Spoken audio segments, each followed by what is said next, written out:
Eu sofri um abuso coletivo por 3 homens que assaltou a mim e ao meu esposo. O momento mais crucial que o meu coração acelerou foi quando um dos 3 disse: entra nesse mato. E eu só pensei assim comigo naquela hora: Senhor, isso não. Pelo amor de Deus, isso não.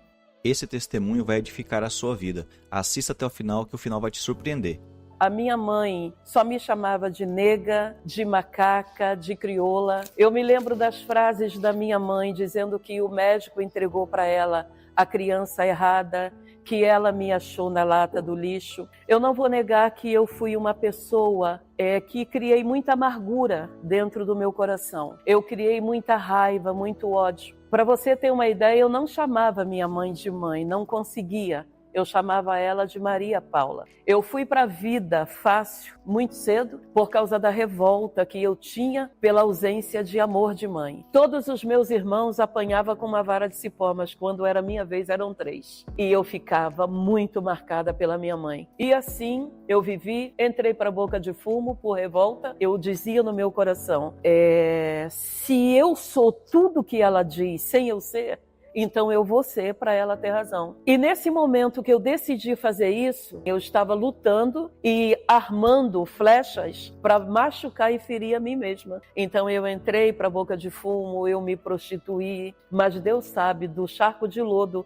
que ele me tirou, foi quando eu tive esse encontro com ele, com apenas 19 anos, já havia sofrido suficientemente para querer uma vida nova para mim. No decorrer de muitos anos, eu sofri um abuso coletivo por 3 homens que assaltou a mim e ao meu esposo. E eles chegaram, deram ordem de assalto, tiraram os nossos pertences, e o momento mais crucial que o meu coração acelerou foi quando um dos 3 disse: entra nesse mato. E eu só pensei assim comigo naquela hora: Senhor, isso não, pelo amor de Deus, isso não. E eu fiquei repetindo várias vezes essa palavra: isso não. E um deles deu um grito comigo, xingou um palavrão e disse: não ouviu? Entra aí. E eu, com muito medo, já prevendo o que ia me acontecer, entrei. Quando chegou em um determinado lugar, um deles mandou meu esposo ajoelhar e eles enfiaram o cano de uma pistola dentro do ouvido do meu marido e disse: tu vai ficar aí quieto, se tu se mexer, eu estouro teus miolos. E naquele momento eu chorei e disse para ele: pelo amor de Deus, não fala nada, não faça nada, eu tô te pedindo. E eu fui abusada pelos 3, na frente do meu marido. Eles abusaram de mim. Eu fiquei 1 ano sem deixar o meu esposo tocar em mim, porque eu tinha nojo, eu tinha raiva, eu tinha um sentimento muito confuso, porque aquilo doía, me lembrava,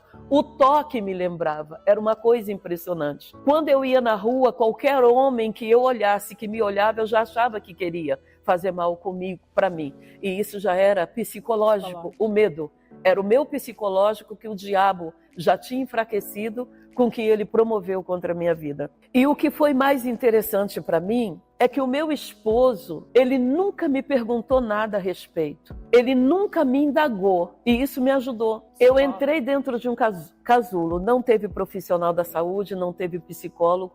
O meu psicólogo foi somente o Espírito Santo. Eu ia para ele, chorava e pedia para ele para tirar de lembrança dos atos, do comportamento daqueles homens comigo na frente do meu marido. Então foi ele que me ajudou, mesmo em fracasso emocional, mesmo em fracasso espiritual, porque eu enfraqueci muito, em fracasso psicológico, emocional. Eu fiquei destruída, na verdade. E o tempo passou. Eu fui ministrar num congresso em Unai, Minas Gerais, num culto de mulheres, na Igreja Renascer, e eu tinha a palavra comigo. E na madrugada anterior que eu ia ministrar, Deus falou comigo: mulher, nesse dia de hoje, porque já era madrugada, tu não ministrarás sobre o que tu pôs no teu coração, mas tu falarás algo que te constrangerá, que te machucará, porém é necessário.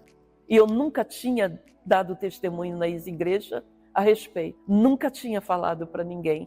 Era um silêncio dentro da minha alma que só Deus sabia a dimensão da humilhação que eu passei por ter sido na frente do meu marido. E isso pesou mais. Não vou dizer que se eu estivesse sozinha, seria menos doloroso e vergonhoso. Mas na frente do meu esposo, foi mais cruel. E quando Deus falou comigo na madrugada na cidade de Unai, eu falei, mas Senhor, eu fiquei questionando, o que eu vou falar? Sobre o quê? Porque Deus não me revelou sobre o que eu ia falar. Ele só falou quando estava chegando a minha hora de pegar o microfone. Aí ele disse para mim, eu ouvi a voz de Deus, mulher, hoje tu falarás a respeito da tua desonra, vergonha e dor que viveste, porque é necessário. Eu levei quase 20 minutos para entrar na introdução do testemunho e consegui. E eu comecei a pregar, falar e entrei no testemunho. Quando eu entrei no testemunho, a esposa do pastor devia ter uns 25 anos, um casal bem novo. Ela começou a chorar de forma sobrenatural. Um choro que me chamou a atenção no período que eu estava ministrando. E eu chamei todo mundo lá na frente, depois que eu ministrei. Veio senhoras de idade com coisas que viveu na infância, mas aí ainda não tinha conseguido liberar. Nós terminamos o culto, fomos jantar, e na mesa tinha o pastor, a pastora da igreja e uma amiga. E eu falei assim, por que quando eu estava ministrando você estava chorando tanto? Aí a amiga dela disse assim, ela não te contou, pastor? Eu falei assim, não, por que ela estava chorando? Aí ela disse, eu posso falar, Bia? E a Bia falou, pode. Aí a amiga dela disse, pastora, faltando 2 dias para o casamento da pastora, ela foi violentada vindo da faculdade. E de lá para cá, ela nunca mais foi a mesma pessoa. Ela casou, mas encontra conflitos, se nega para o marido, porque ela não foi curada do trauma. Então, ali eu acordei e falei, Senhor, era por isso? Por uma pessoa que tu queria que eu mudasse a pregação? O tema, e eu falei, Deus ama a tua vida demais, porque eu nunca disse isso para ninguém. Eu nunca falei disso às luzes da igreja, por ser muito pessoal, muito cruel e muito constrangedor. E ela disse para mim, quando você estava ministrando, eu me lembrei de tudo que aconteceu comigo. E se tu conseguiu perdoar, eu sou capaz de perdoar e seguir a minha vida. E eu determinei que eu vou perdoar, vou esquecer, porque se você passou por isso sendo uma senhora e conseguiu perdoar, o porquê eu não vou conseguir perdoar? Mas eu fui surpreendida. Eu fui convidada para ministrar numa vigília numa igreja. E o tema era sobre perdão. E eu fui. E eu no altar tinha um moço que ele me olhava muito. Mas o olhar dele não era assim de um olhar cobiçoso de um homem para mulher. Era um olhar diferente que eu não conseguia entender o porquê ele me olhava tanto. E eu tinha a impressão de que eu conhecia ele de algum lugar. Eu conheço esse moço, eu conheço, mas não me vinha à memória. E quando eu chamei o povo lá na frente, e aí eu chamei o povo veio, e eu orando ali, ministrando na vida de pessoas, e esse moço, ele caiu de joelho no chão. E quando ele caiu de joelho no chão, ele agarrou o meu joelho, o que não é um comportamento comum, chega a ser uma coisa estranha. E ele me abraçou o joelho e disse a seguinte frase para mim. Preste bem atenção nisso. Se depois desse dia você não acreditar que Deus é capaz de promover para você uma libertação desse sentimento, aí eu não saberia dizer para você o que você deve fazer. Eu só te afirmo que só Deus pode fazer. Ele grudou no meu joelho e disse a seguinte frase. Tudo que eu fiz de atrocidade nessa vida, eu sei que Deus me perdoou. E o choro dele era um choro de alma. Eu via que aquele choro saía de dentro das entranhas dele. E ele disse, eu sei que toda atrocidade que eu fiz e cometi nessa vida, Deus me perdoou. Mas o que eu fiz com a senhora naquela noite, Deus não me perdoou. Era por isso que eu tinha a impressão que eu conhecia ele. E foi o que mais me judiou.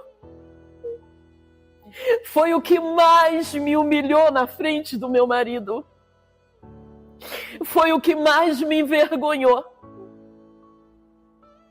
E quando ele disse aquilo que eu fiz com a senhora naquela noite, Deus não me perdoou, Eu preciso do teu perdão. Nós precisamos entender que nós cometemos como ser humano erros. Alguns erros pequenos, alguns erros grandes, alguns erros razoáveis, alguns erros absurdos, alguns erros macabros. E ele cometeu comigo um erro macabro, mas ele era uma outra pessoa. Não posso ser egoísta e hipócrita de dizer que a minha vontade foi de abraçar ele e perdoar, não. Eu tive vontade de dar, sabe?